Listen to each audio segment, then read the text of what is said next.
Hey guys! This video is still one of our experience in our Thailand trip na hindi pa natin natatapos ma-post. Ito na nga talaga yung last day natin sa event na to. As in last day. Kasi hindi na tayo babalik kinabukasan. So pagdating natin doon, I think may parang isang forum akong dapat atinan dyan. Pero hindi na ako nakaabot yata. So, pumunta tayo sa exhibit. As you can see, marami pa rin mga equipments na hindi ko pa natatapos ikutin. So, nagtitake pa rin ako ng mga videos, mga pictures, and everything in between. Ganon. Kasi nga nakaka-amaze talaga pag first time mong pumunta pala sa mga ganito kalaking mga global exhibit. Yung parang feeling mo lahat ng nakikita mo doon, nakaka-amaze lang siya. Hindi mo naman balak bumili talaga, pero at least, parang na-broaden yung awareness mo ba. So, nagutom na tayo sa kakaikot doon. So, kumain na tayo nung parang, ano ba yung kinain ko? Basta Japanese food siya na hindi ko alam kung anong pangalan. Lumabas nga ako dun sa arena kung nasaan yung mga exhibit para hanapin yung sinasabing boutique ng kasamahan namin na kung saan lahat ng mga products doon ay talagang authentic na naka-markdown daw. So, hinanap ko naman, lumabas ako ng building pero sumakit lang talaga yung ulo ko sa kakahanap, hindi ko talaga nahanap. Ito naman yung mga magagandang temples na nakikita natin on the way kanina dito sa Impact Arena. Pero anyway, yung gusto ko talagang ikwento dito is yung not so good experience ko ngayong araw na ito kung saan dahil nga nagmamadali na akong umuwi nung time na yon kasi nga sumasakit talaga yung ulo ko as in. Tapos ako na lang doon mag-isa sa mismong event. Wala na yung mga kasamahan ko, nakauwi na or may pinuntahan na silang ibang locations. So, nag-book ako ng Grab nung time na 'to, tapos sobrang tagal, as in sobrang tagal, mga 2 hours na ako nagbo-booking, walang nag-a-accept na rider, ganyan. So, parang ako naman, bahala na talaga, makauwi lang, pumara nga ng taxi. So, ayun, nag-taxi yung manenay mo. So, yung Jending, nakauwi naman ako ng safe. Ang masaklap lang dun is parang nabiktima tayo ng money switching.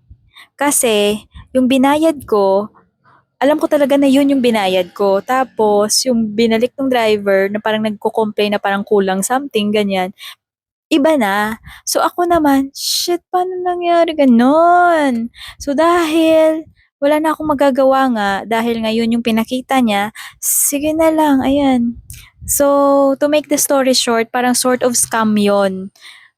Pero sabi ko nga, okay, at least nakauwi ako ng safe, andito na ako sa hotel, makakapagpahinga na ako, ganyan. Yun na lang nang iniisip ko talaga.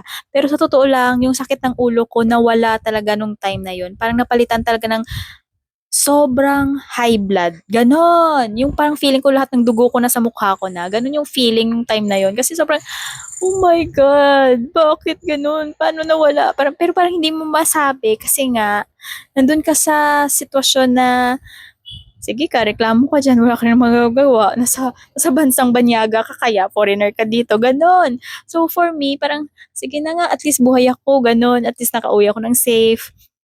Wala ka rin na talaga magagawa eh. Kasalanan ko rin naman, may katangahan din naman kasi talaga. Una kasi, dapat, hindi ko pala napansin yung taxi na yon na wala pala siyang metro. That's number one red flag.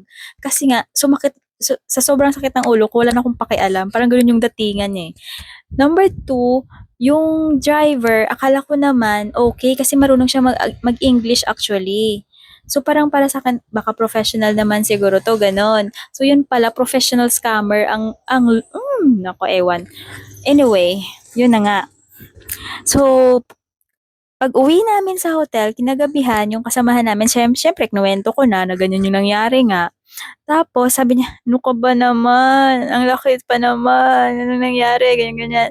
Sabi ko, sige na lang, move on na tayo. Tapos, at saka tapos na rin naman, at least nakauwi ako ng safe, ganyan. Yun na lang yung hugot ko talaga.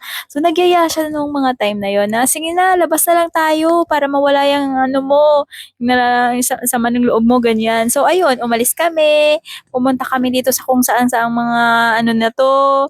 Pumunta kami ng night market. Napuntahan namin yung iba't ibang yung mga iba't ibang pagkain, iba't ibang mga butik-butik dun sa mall na yon, tsaka yung mga cosmetics dun, ang dami. Tapos, nag-dinner kami, nagkita-kita din kami ng mga kasamahan ko actually after that. That's all for the day. Bye-bye!